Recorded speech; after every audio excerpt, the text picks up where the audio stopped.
कैसे हो बच्चों। उम्मीद करता हूँ खूब मेहनत कर रहे हो। मेहनत का फल हमेशा मीठा होता है।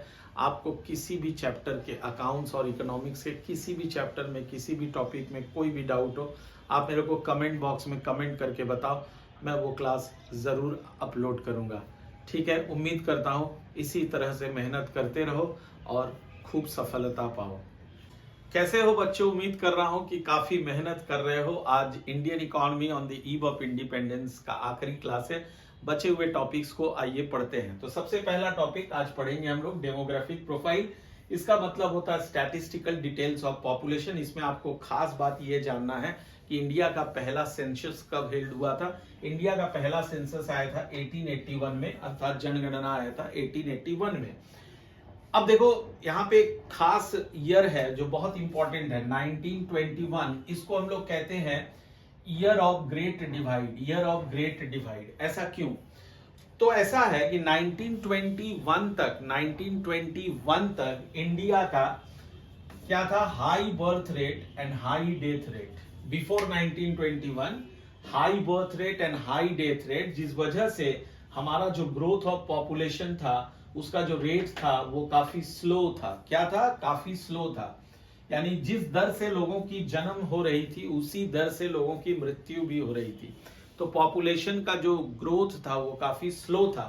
लेकिन 1921 के बाद से ये पैटर्न, ये ट्रेंड चेंज हो गया। और क्या हुआ after 1921? Consistent rise in the population of the country. यानी हमारे कंट्री का जो पॉपुलेशन है वो कंसिस्टेंटली ग्रो करता गया, राइज करता गया।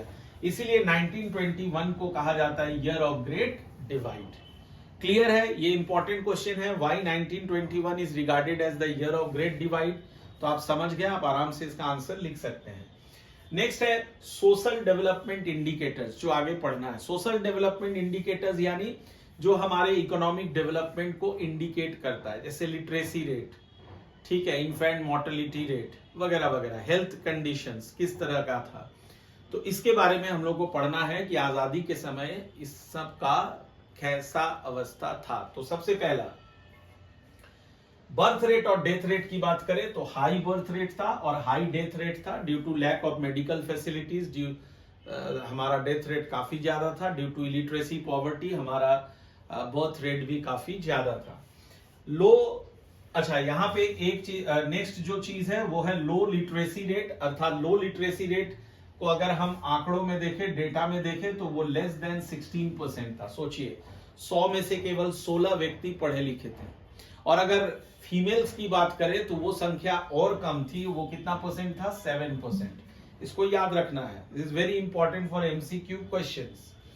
Then poor health facilities. Poor health facilities, उसमें क्या जानना है आपको?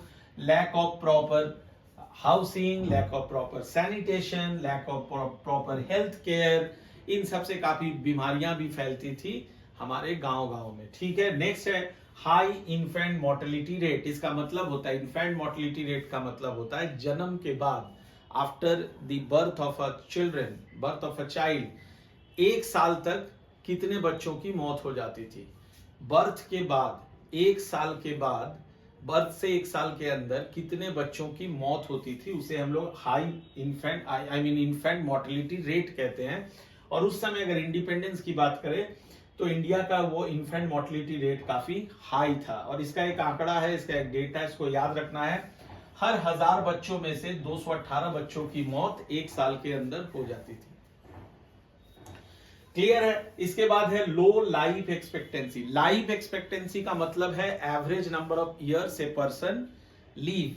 ठीक है, एक व्यक्ति जब जन्म लेता है और ये कितने सालों तक वो जिंदा रहता है, इसका जो एवरेज कैलकुलेशन है वो उस समय की अगर हम बात करें, at the time of independence it was only 32 years. यानी अगर आपकी जन्म उस समय हुआ करती थी तो आप ये उम्मीद किया जाता था कि आपकी आयु 32 साल ऑन एन एवरेज आप जिएंगे। सोच लीजिए। ठीक है, अभी हालांकि वो बढ़ के करीब 70 के पास है। तो अभी बेटर मेडिकल फैसिलिटीज है। अब लोग काफी खुद पे सचेत हो गए हैं, खुद को कैसे फिट रखना ये लोग जान गए हैं। तो ये ऑटोमेटिकली बढ़ गया, बट उस समय वो था नहीं, तो इसलिए ये काफी लो था, 32 ईयर्स। इसको याद रखोगे।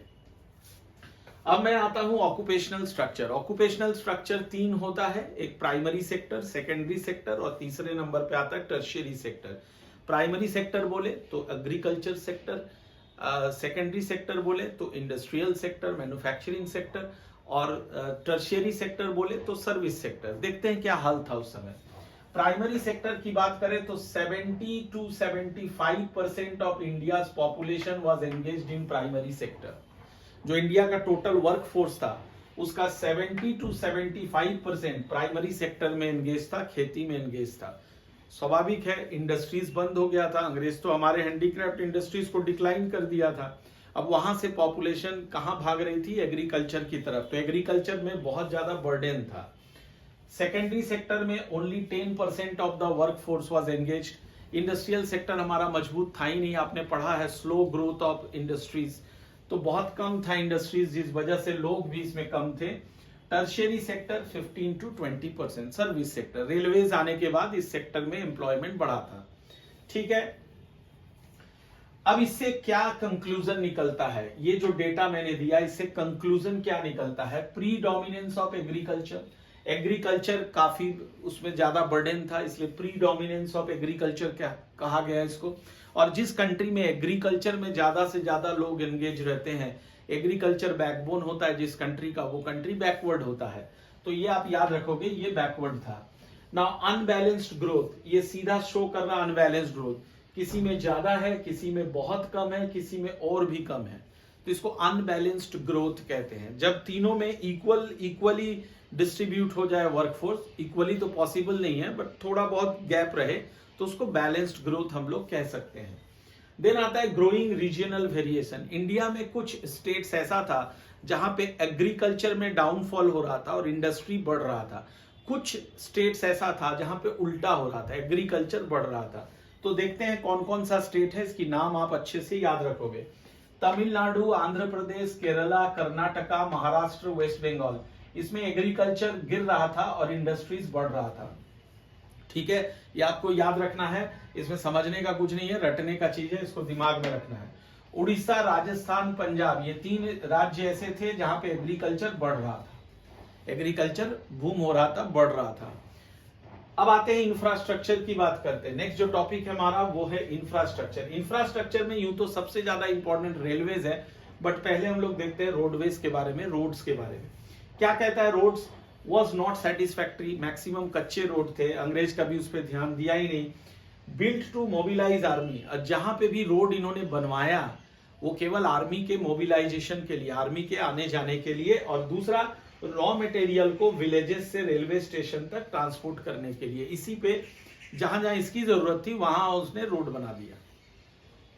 वो भी ऑल वेदर रोड नहीं, ऑल वेदर रोड मतलब कि हर एक वेदर में, चाहे बर्फ गिर रहा हो, चाहे बारिश हो रहा है, तो रोड जस का तस रहे, ऐसा रोड भी नहीं था। बारिश में रोड फिर से खराब हो जाता था।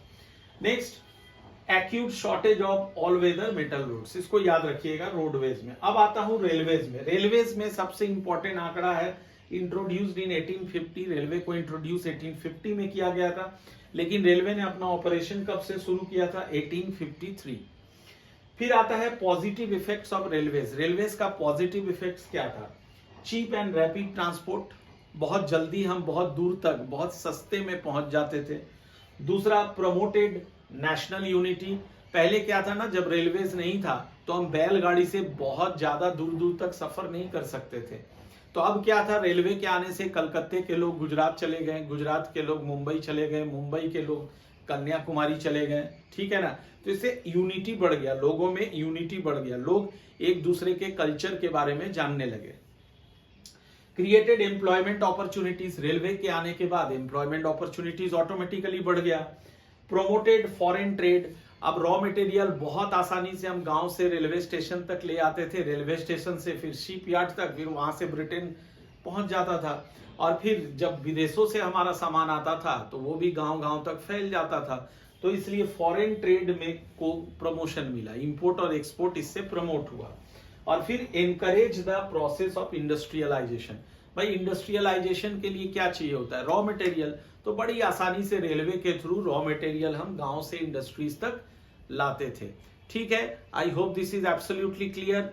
अब चलते हैं आगे, 2 टॉपिक बचा है, फटाफट से खत्म कर लेते हैं। एयर एंड वाटर ट्रांसपोर्ट की बात करता हूं तो देखो ये बिल्कुल ही सिग्निफिकेंट डेवलपमेंट, इसमें कुछ नहीं किया गया है और बहुत इंपॉर्टेंट भी नहीं है, बस थोड़ा सा 2 चीज है इसको दिमाग में रखना है। पहला है severe competition from foreign shipping companies. India में शिपिंग कंपनीज उस तरह से था भी नहीं, कोई डेवलप था भी नहीं, तो इसलिए हमें जो भी शिप्स मंगवाना पड़ता था वो फॉरेन से आता था और उसके क्वालिटीज भी अच्छे होते थे। दूसरा, lack of support from British rulers in India, यानी इंडियन ब्रिटिशर्स जो है कभी शिपिंग कंपनी को बढ़ावा देने के लिए कुछ किया भी नहीं। और एयर सर्विस की अगर मैं बात करूं तो इंडिया में ये स्टार्ट हुआ था 1920 से, तो इसको एमसीक्यू के लिए आपको याद रखना है 1920, ये दिमाग में रखोगे।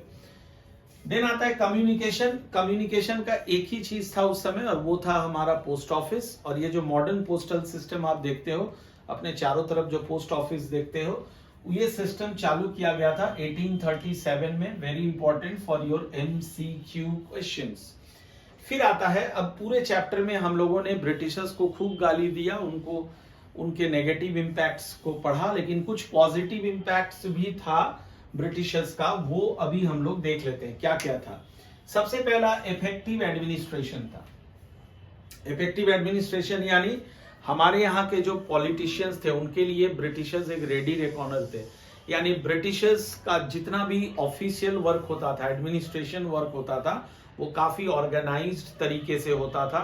ठीक है, तो हमारे यहाँ के जो पॉलिटिशियंस है उन्होंने ब्रिटिशर से बहुत कुछ एडमिनिस्ट्रेशन के बारे में सीखा, उसको इफेक्टिव एडमिनिस्ट्रेशन कहेंगे। दूसरा है इंफ्रास्ट्रक्चर डेवलपमेंट। आपने पढ़ा है रेलवेज एक ब्रिटिशर्स का बहुत बड़ा देन था। आज रेलवेज बहुत ज्यादा डेवलप कर गया है, लेकिन नींव किसने रखा था? ब्रिटिशर्स ने रखा था। Commercialisation of agriculture. हमारे यहाँ किसान पहले सबसिस्टेंस फार्मिंग करते थे, केवल अनाज उगाते थे अपने सिर्फ सेल्फ कंजम्पशन के लिए, और थोड़ा बहुत जो होता था उसको आदान प्रदान करते थे। बार्टर सिस्टम था उस समय, है ना। आपके पास ज्यादा गेहूं है और किसी के पास ज्यादा शुगर है तो आपने एक्सचेंज कर लिया। इसी कमी को, बार्टर सिस्टम की कमी को पूरा किया अंग्रेजों ने, जिसको मॉनिटरी सिस्टम ऑफ एक्सचेंज कहते हैं। इन्होंने मनी ले आया कि हर एक चीज को अब जो है आदान प्रदान करने के लिए एक्सचेंज करना है, तो थ्रू मीडियम ऑफ मनी जाना है। तो ये 4 कॉन्ट्रीब्यूशंस, पॉजिटिव कॉन्ट्रीब्यूशंस ब्रिटिशर्स का था। इसको बहुत अच्छे से आप दिमाग में रखेंगे। उम्मीद करता हूं कि चैप्टर आपको बहुत अच्छे से समझ आ गया। ठीक है, मिलते हैं अगले क्लास में।